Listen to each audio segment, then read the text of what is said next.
We'll keep them from the... May the blessing of the Phoenix go with you. You better. What a waste life depends upon it.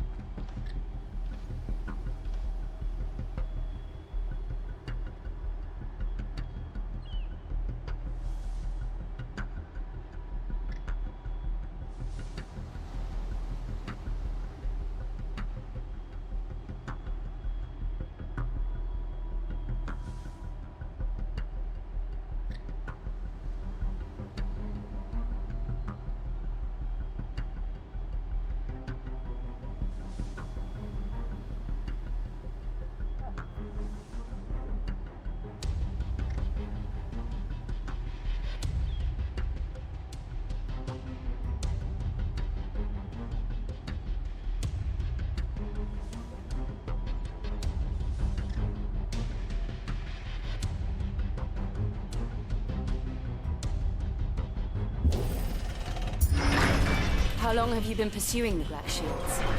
Since they burned their first village. We tracked down the bastards responsible and fed their corpses to Stillwind. Suffice to say, that got their attention. It's been a game of cat and mouse ever since.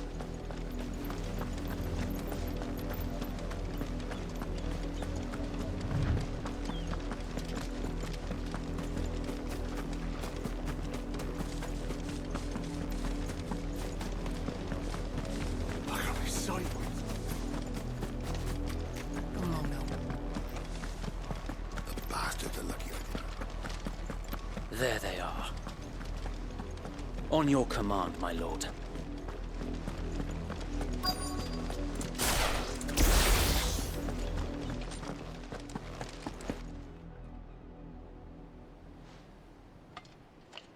What is it now?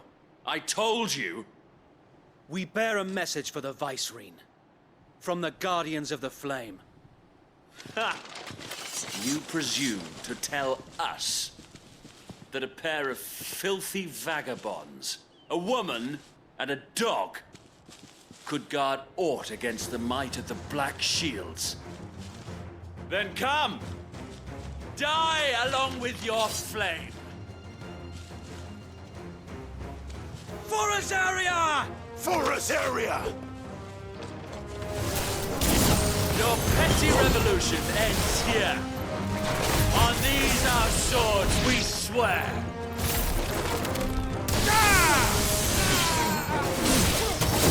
This one.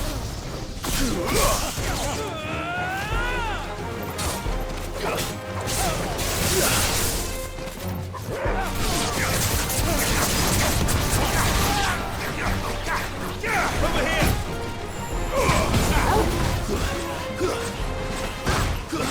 Over here! Bloody hell! Reinforcements from the far bank! Another wyvern to fight their battles for them.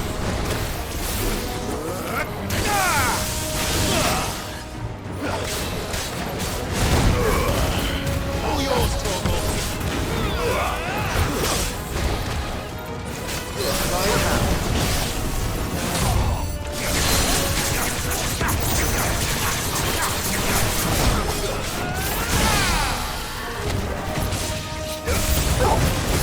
More dragons! Worms. The Imperials aren't taking any chances. Get him!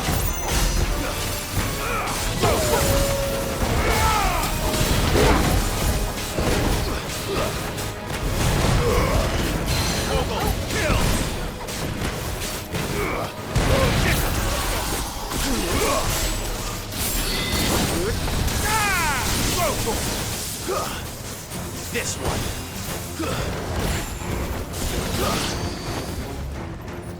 Go, Torgal!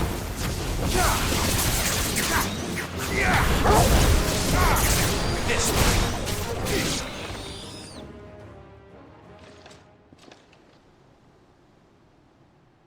A noble stand, albeit a misguided one.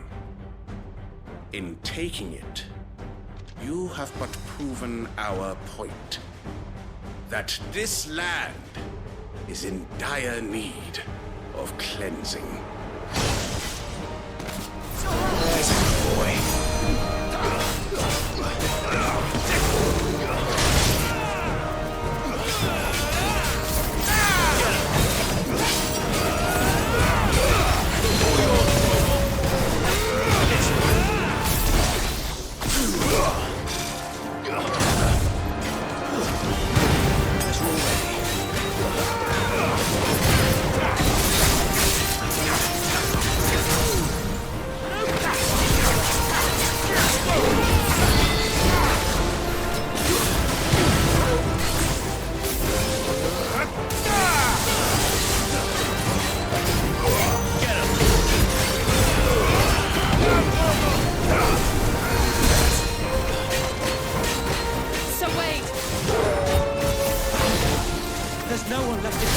Pride.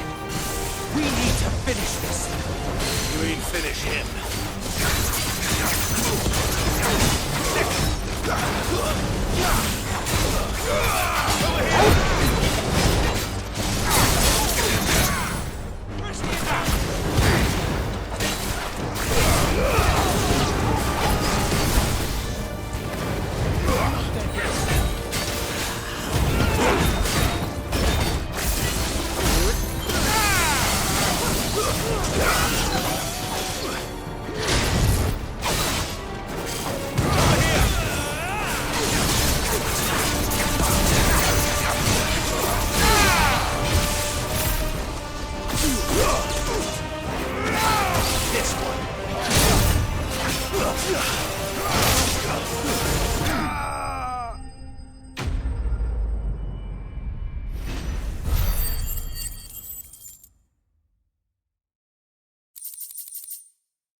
I don't see any more. Nor do I. The plan worked. It did. It bloody worked. We sent every last one of the rotten bastards straight to the mud! My, Lord, perhaps this will be enough to stop the Cullings. For the time being, at least. Perhaps. Though I doubt my mother will take this loss well. She'll move swiftly to see her minions' ranks replenished. And then it will all begin again. I often wonder if the nation we once knew is gone for good. Her fields rot. Her people starve. We battled to preserve the flame that was, but for every foe we fell, another springs up in its place. Yet be that as it may, it is still our home, and we must fight for it. As we always have, and always will. For as long as the Firebird's flame burns in our hearts, the Duchy cannot die. And her loyal subjects may dream of a day when the Rosarian standard flies over Rosalith once more. So wait, Think we should fall back to Port Isolde before the garrison sends reinforcements? A sound strategy, my lord.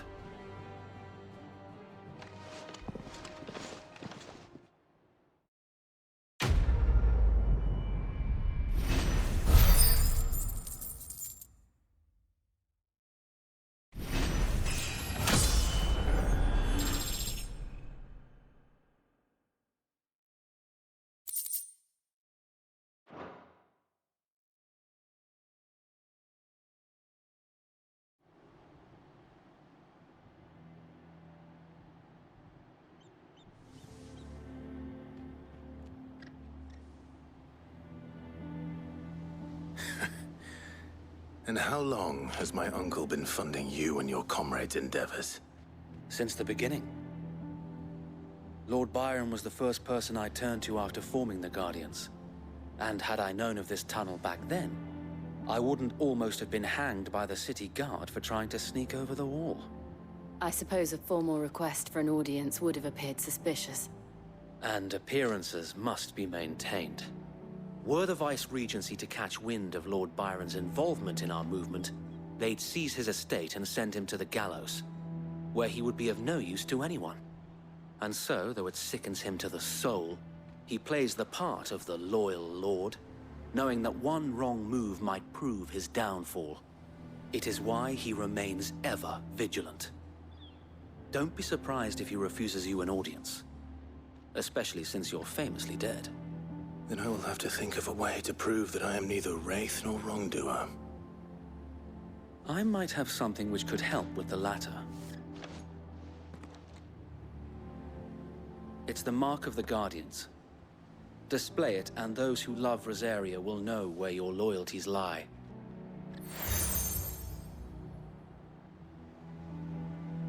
I shall wear it with pride. Be sure that you do. I don't want my men attacking you again. Unless you deserve it. If only Sir Tyler could have been here to see you. Or the Lord Commander. Thank you, Sir Wade. If there is ever anything you need. I know. Go on now, my lord.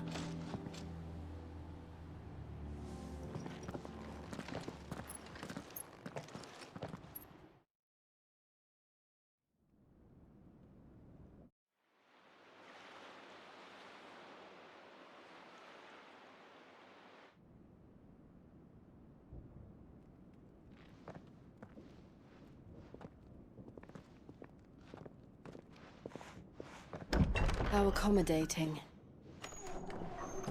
Do you really think they believe we are who we say we are? Not a chance.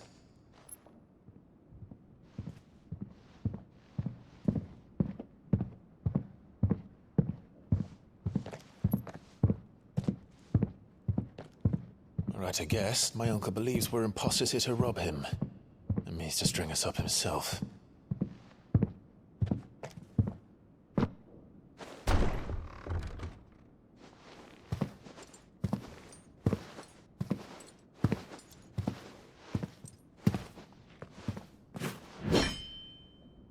Imagine my surprise when I was told my nephew had come to visit.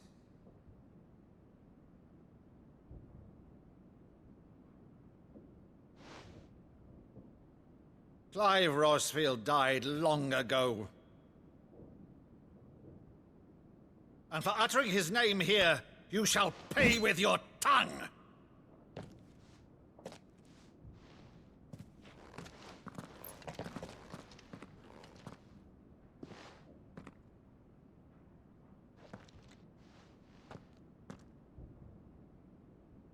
You would mock me as well?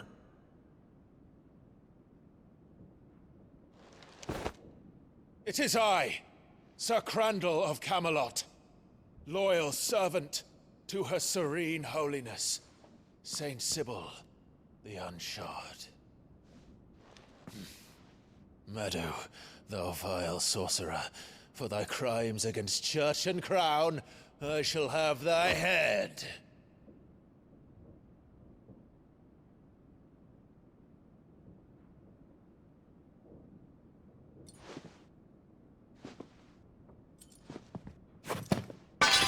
Curse thee, infectious flax wench.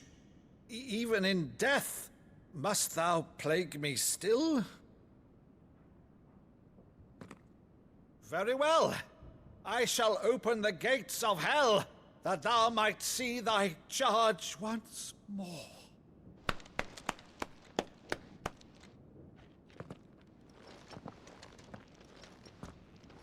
Bravo, Uncle. You're still the finest Meadow in the twins. Oh, Clive, my dear boy, it's really you.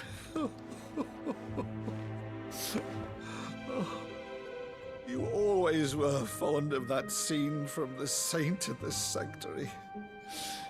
Never did let me play Sir Crandall.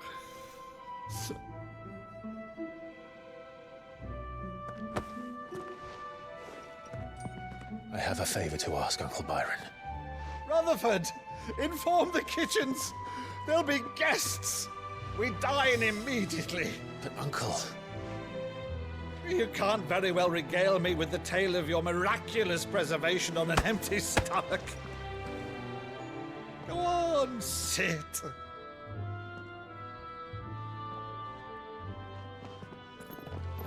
See that you use the good plates, Rutherford.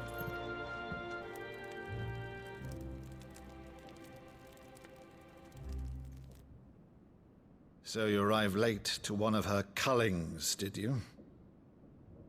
Since becoming Vicereine, Annabella has been a constant thorn in Rosaria's side, but these atrocities are a new low.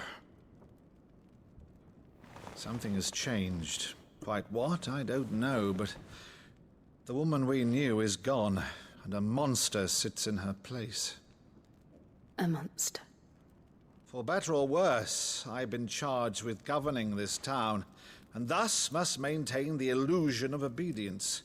That's all I can do to aid Wade and his merry band of revolutionaries. So he's told us. You have risked much for Rosaria.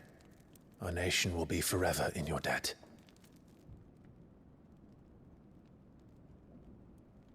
It has been 20 years, Clive. The nation your father and your forefathers fought to defend is no more. Perhaps it would be otherwise had I the courage of my brother.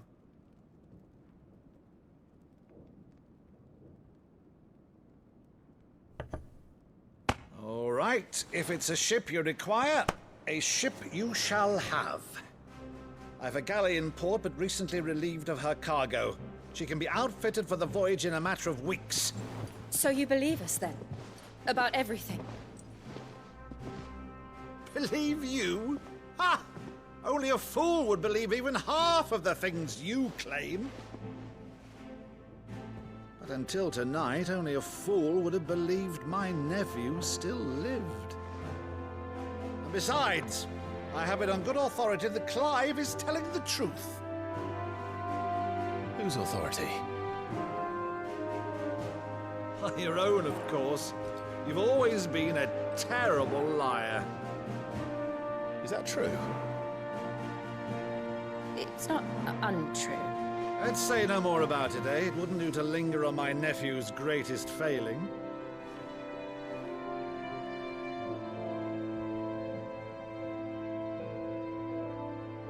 The one thing I cannot believe, though, is all this about you being Cid. You were always such a good boy, but now you're quite the outlaw. Which, if I'm not mistaken, would make me an outlaw's uncle. Right then, who shall we pillage first? Rutherford, fetch me my cutlass. This will be fun.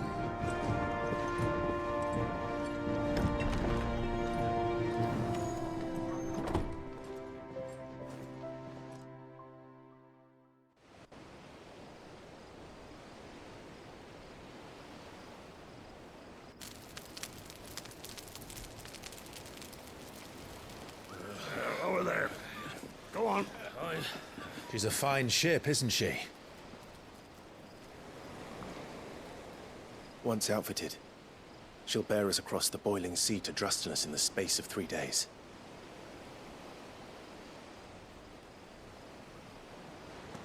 Something on your mind?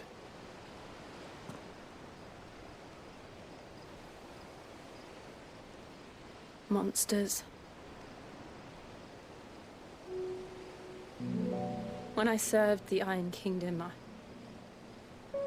I did so because I saw no other choice.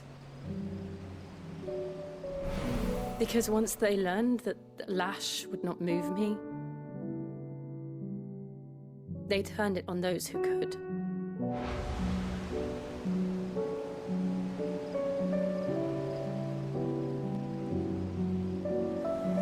And so I became their puppet. I let them pull my strings, telling myself it was not my hand that swung the sword, but another's. I removed myself from the truth so I wouldn't feel the pain it caused.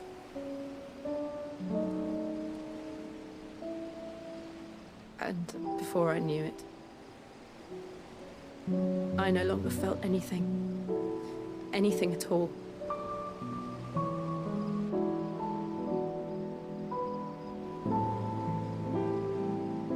I had become a monster. Jill.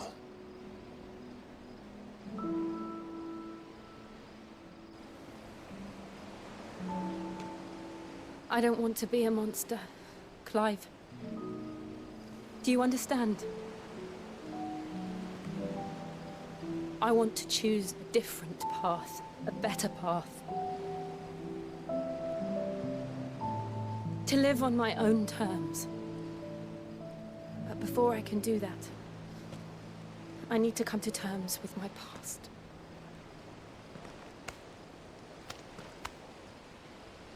And when you do, I'll be standing there with you, just as you stood with me.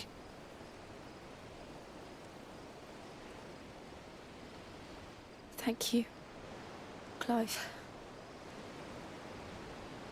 I must atone for my sins. Only then, when it's done, will the monster cease to be. Just promise me that you won't die with it.